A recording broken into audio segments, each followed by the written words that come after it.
यही बैंक चाहता है, यही सरकार चाहती है, यही यूनियन चाहती है, और वही चीज हम सब लोग कंधे से कंधा मिलाकर लगातार हर महीने 1, 2, 3 लगातार मीटिंगें कर रहे हैं, लगातार डिस्कशंस कर रहे हैं, ताकि जल्दी से जल्दी हमारे साथियों को ट्रस्ट बाइपार्टाइट का खुशी दे सके, इंक्रीज उनकी सैलरी के अंदर उन्हें मिल सके, एरियर्स उन्हें जल्द से जल्दी मिल सके। उसी के तहत बहुत सारी चीज़ों पर हमारी डिस्कशन हुई है जो हमने चार्टर ऑफ डिमांड दिया है। जैसा कि आप अभी मेरे से पहले भी कुछ स्पीकर्स ने कहा कि हम लोगों ने बहुत सारी चीज़ों की उनके पास रखी है। 16% हमारे पास नेगोशिएटिंग टेबल के ऊपर आईबीए ने ऑफर किया है, हम लोगों ने उसे नकार दिया है। 3%, 2.5% की लोडिंग भी वो देने के लिए हमें बेसिक के अंदर तैयार है, लेकिन वो भी हमें लगा है कि बहुत कम है। तो इस तरीके से हम चाहते हैं कि वो अपनी जो ऑफर है उसे और बढ़ाएं, और हम चाहते हैं चाहे वो लोडिंग की बात हो और बढ़े, क्योंकि आज का जो स्पिरिट है बैंकिंग इंडस्ट्री के, उसके अंदर मेंबर्स की डिमांड है कि जब कोरोना के समय हमने समझौता करके 15% पे बातचीत की थी, तो इस बार हमारी को ज्यादा से ज्यादा वेज रिवीजन में इंक्रीज मिलनी चाहिए। एक बात मैं आपको सिर्फ ये कहूंगा, बहुत ज्यादा डिटेल के अंदर मैं नहीं जाऊंगा अभी, क्योंकि अभी बातें बहुत कच्ची पक्की हैं, कि जिसको 3 साल में एरियर मिला था, जितना आपको कोरोना के समय 3 साल में एरियर मिला था, उतना एरियर इस साल भी आपको मिलेगा। टॉप प्रेशर जिंदाबाद, जिंदाबाद जिंदाबाद, टॉप प्रेशर जिंदाबाद, जिंदाबाद जिंदाबाद, कांग्रेसबंदी जिंदाबाद, जिंदाबाद जिंदाबाद, कांग्रेसबंदी लाल सलाम, लाल सलाम, लाल सलाम। साथियों, हमारी इंडस्ट्री लेवल पर बहुत से पेंडिंग इश्यूज थे। पिछली बार हमने फैमिली पेंशन को रिजॉल्व किया, इस बार टैपरिंग ऑफ डीए रिजाइनिंग के इशू को रिजॉल्व किया, और मुझे आशा ही नहीं बल्कि पूर्ण विश्वास है कि पेंशन अब अपडेशन हो या ना हो, लेकिन इंप्रूवमेंट इन पेंशन जो पास रिटायरीज हैं उनकी भी डिमांड इस बार इस वेज रिवीजन में पूरी होके रहेगी।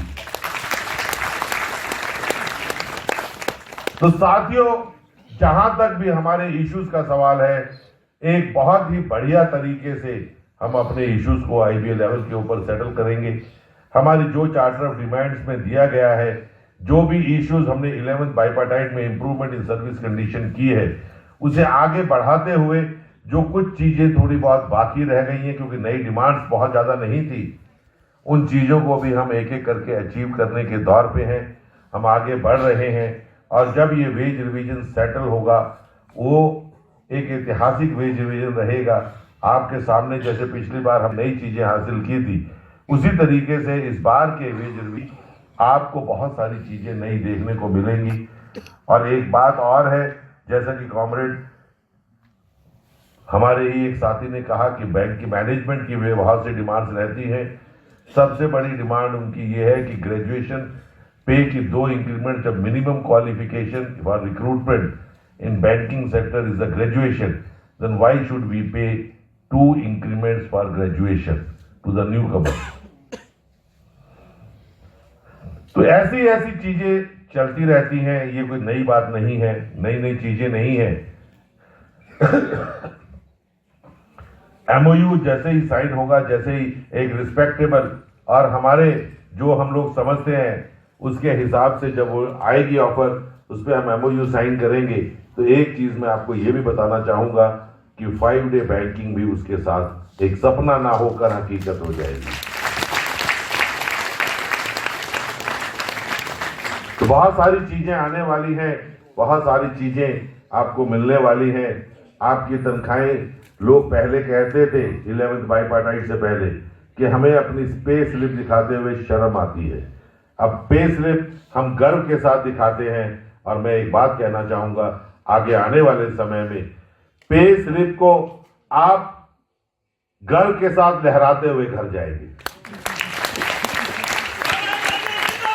जिंदाबाद जिंदाबाद, जिंदाबाद जिंदाबाद। साथियों, बहुत ज्यादा ना समय लेता हुआ, जैसे मैंने कहा, आज समय कुछ और है। आज हमारे पास विदाई का समय है, जब हमारा भी मन भरता है बार बार, बात बहुत सारी करने की है, लेकिन आज का माहौल नहीं है, इसलिए वो बातें सारी नहीं हो पाएंगी। तो मैं आपसे गुजारिश करूंगा कि आप थोड़ा सा नारों का जवाब दे सकते हैं। ये तो मरी सी आवाज है। Yes sir. हाँ, थोड़ी सी आवाज अच्छी आई है, पूरा दम नहीं है। आपने सुना ना माइक